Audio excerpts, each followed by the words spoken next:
Akhirnya gua harus mengucapkan selamat tinggal ke gadget yang telah menemani gua begitu lama ya. Karena memang gua sedikit banyaknya berada di lingkaran sosmed. Gua harus maintain beberapa sosmed dan juga untuk kegiatan kreatif gue sendiri, pribadi, itu perlu banget yang namanya smartphone tersebut, gadget tersebut. Yaitu adalah iPhone 17 Pro Max. Yang dimana kita sama-sama tahu ya, terjadi fenomena yang cukup luar biasa langka, di mana banyak sekali Apple fanboy yang kemudian berpindah ke Android devices. Ya, rata-rata mereka berpindah ke Android devices yang berasal dari China, yang seperti Vivo, Oppo. Tapi berbeda dengan gua itu berpindah ke Android device yang berasal dari Korea Selatan. Ya, kalau kita udah sebut Korea Selatan, sepertinya tidak lain tidak bukan, yaitu adalah Samsung S26 series, karena itu yang terbaru saat ini. Dan ini gue kebetulan lagi pakai casing Spigen. Dia walaupun polos gini, sebenarnya dia tuh ada MagSafe ya guys. Jadi kalau kalian butuh kayak aksesoris MagSafe, itu bisa langsung tempel aja. Dan kelihatannya lebih clean kan, gak ada bulet-buletan apa gitu kan. Ya, gue sekarang pindah ke sini.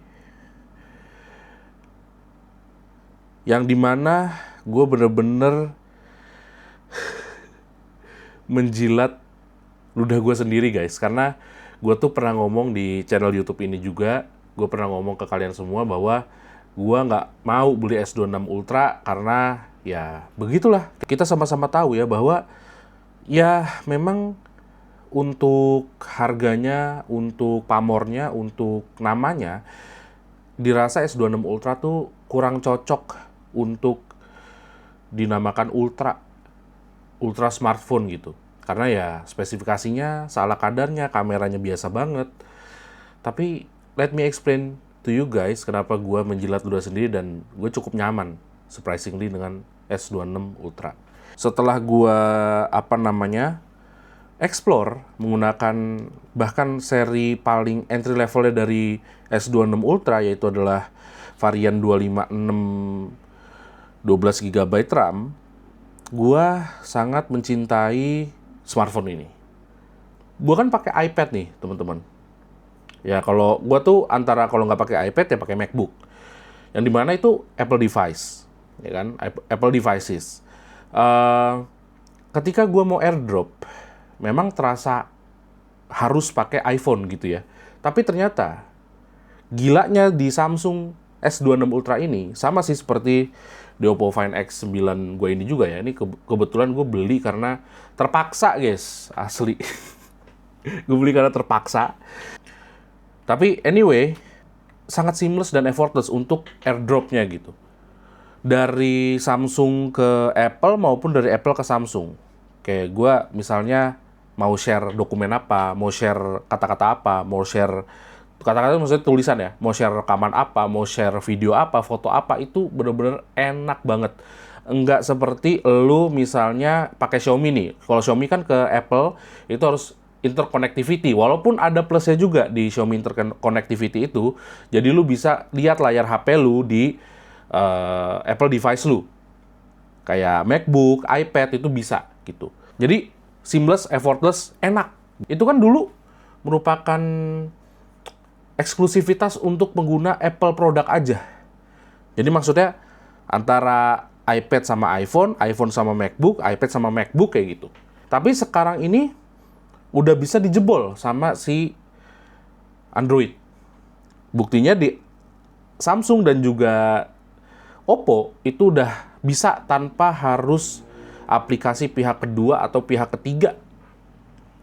Enak kan? Nah, jadi itulah yang cikal bakal gue gitu ya. Pindah dari Apple ke Samsung. Dan baterai ini berasa banget. Ini gue masih di 66%. Gue terakhir charge itu tadi di gue pulang kantor jam 4-an, jam setengah 5-an. Sekarang jam 8:30 ya. Masih di segitu, 66%. Padahal gue udah pakai segala macem, gue pakai ngedit, gue pakai Canva, gue pakai apa. Ini abis ini gue hajar juga edit di sini ya. Tentunya gue nggak bakal basa-basi. Gue edit video ini juga di sini. Let's see ya, let's see. Apakah bisa oke gitu ya. Dan enak banget sih. Gue sharing dikit ya. Bagaimana dia itu bener-bener sangat harmonis dengan Google dan AI-nya, yaitu Gemini. Jadi ceritanya tuh gue tadi pagi udah nyampe kantor. Udah di parkiran nih, di basement. Dan gue harus kasih brief, karena kan gue juga entrepreneur juga ya. Gue harus kasih brief ke teman gue yang bantu urus usaha gue lah. Dan gue nggak ada waktu untuk ngetik dan dengan segala typonya, dan gue harus bilang juga gue disleksia juga gitu ya. Jadi menurut gue it wastes a lot of time kalau misalnya gue maksain untuk ngetik poin-poinnya segala macam. Even poin-poin aja tuh it takes a lot of time gitu loh menurut gue. Dan gue kira apa? Gue ngide nih. Wah, dia kan punya Gemini ya kan, dia punya Gemini di keyboardnya, gitu kan. Gimana kalau misalnya kita pakai Gemini untuk bikin brief itu? Akhirnya gue ngomong nih ke Gemini tolong dong bikinin brief nih, gini. Dia buatin semua. Terus dia tanya lagi kan, apakah Anda mau dibuatkan versi PDF-nya, atau mau buat table-nya nggak, atau mau diimport ke Docs nggak? Yaudah gue import ke Docs dan gue share ke rekan gue. Seamless banget dan cepet banget. Gak ada 5 menit itu semua udah beres. Jadi lu bayangin ya, lu punya smartphone yang bener-bener smart gitu. Lu bener-bener bisa mengandalkan smartphone itu. Kalau misalnya iPhone, sorry, ini gua harus ngomong apa adanya. Ketika lu pakai Gemini di iPhone, yang terjadi adalah kadang suka mikirnya lama banget. Ternyata nggak ke generate dan akhirnya apa? Lu harus retry lagi, ya. Lu harus coba ulang lagi segala macem, atau lu harus copy paste lagi kata-kata yang lu mau, prompt yang lu kasih, dan baru itu works gitu. Tapi itu nyebelin banget guys. Asli itu tiring dan nyebelin banget menurut gua. Gua nggak tahu apakah iPhone gua dong, apa semua iPhone manusia di bumi ini seperti itu. Terutama itu baru kata-kata, apalagi ketika gue mau bikin thumbnail YouTube yang mungkin nanti akan gue buat juga untuk video ini gitu ya. Tips dari gue, kalau misalnya lu udah generate, terus lama banget gak ke generate gitu, lu lebih baik tekan lama dan retry gitu. Pokoknya lu retry aja lah, atau refresh, coba ulang segala macam kayak gitu. Karena itu bisa jadi, itu stuck, gak ke generate. Tapi kalau di Samsung, di Android devices sih sebenarnya ya, itu nggak akan pernah kejadian seperti itu guys. Itu mau di iPhone, mau di iPad tuh sama, kayak begitu semuanya. Makanya gue pusing banget. Gitu. Gue pakai iPad juga butuh banget Gemini kan untuk ngapa-ngapain, itu pusing. Karena suka nggak ke-generate, suka tiba-tiba Gemini dapat membuat kesalahan. Like, gue udah langganan anjrit. Tolong, gue tuh udah bayar gitu.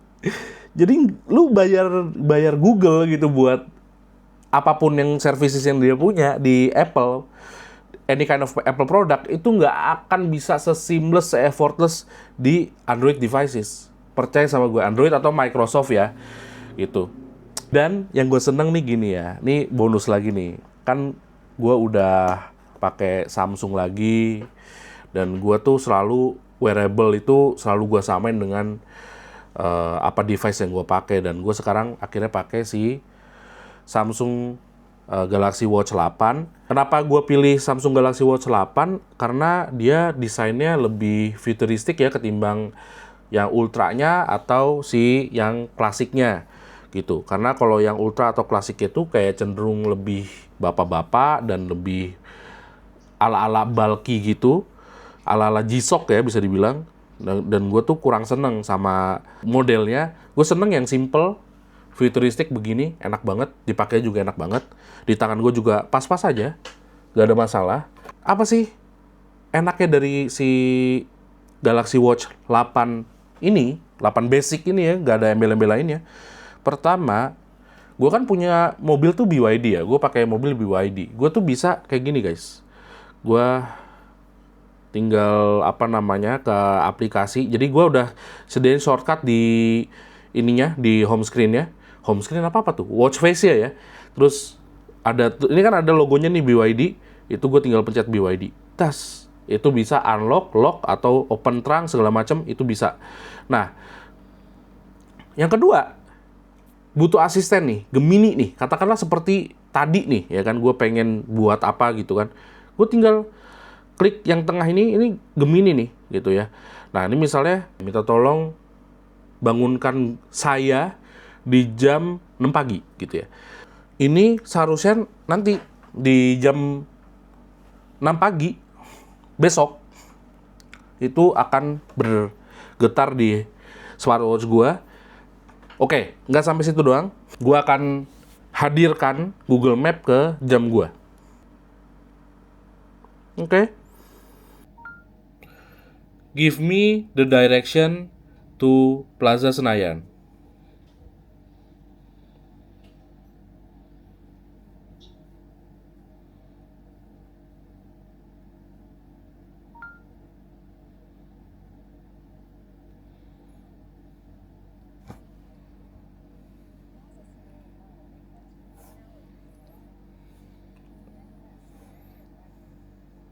Jadi enak banget ya, bener-bener full size map di sini. Interface-nya bener-bener Google Map, enak banget. Aduh, gue emang cinta banget deh jadi sama si Samsung. Dan menurut gue, ya boleh lah kalian tuh punya Android device yang seperti ini. Tapi kalau misalnya kalian itu secara finansial itu udah stabil aja, karena banyak ruginya sebenarnya kalau dipikirin. Lu bayangin deh, smartphone, Android, harga 30 jutaan. Anjir, 30 juta. Harga 30 jutaan kayak begini guys. Itu cuman bisa ngasih lu kamera bagus. AI-nya gue nggak pernah coba. Terus UI yang ya oke, simple, menarik. Tapi kan intinya kalau lu mau yang versi lebih murahnya tuh sebenarnya ada, ya kan, kayak Oppo Find X9 Pro, Oppo Find X9 Basic. Kalau emang cuma ngincer UI simpelnya doang gitu-gitu, ya ngapain beli ini sebenarnya kan. Cuman kalau lu udah financially freedom, terserah lu mau beli ini, mau beli Vertu, mau beli apa, terserah lu. Cuman kalau lu misalnya budak korporat seperti gua, pengusaha UKM seperti gua, lu ada baiknya sih punya uang, punya rezeki tuh belinya ini. Samsung S26 Ultra 256, yang paling murah, yang paling kecil, tapi tetap punya potensi besar, terutama dalam fitur AI, dalam fitur penunjang kerjaan, generative editing, dan juga keperluan sosial media itu bisa banget dilakukan di smartphone ini. Lu pakai smartphone ini buat hunting foto, buat gantiin tuh mirrorless lu, DSLR lu yang lu ribet bawanya, ya. Dan lu nanti bisa dengan mudah, bisa quick share langsung ke sini. Karena sama-sama Android devices berbasis atau masih didukung dengan Google. Ya, kalau Huawei, gak usah. Itu lupain aja. Udah gitu aja ya.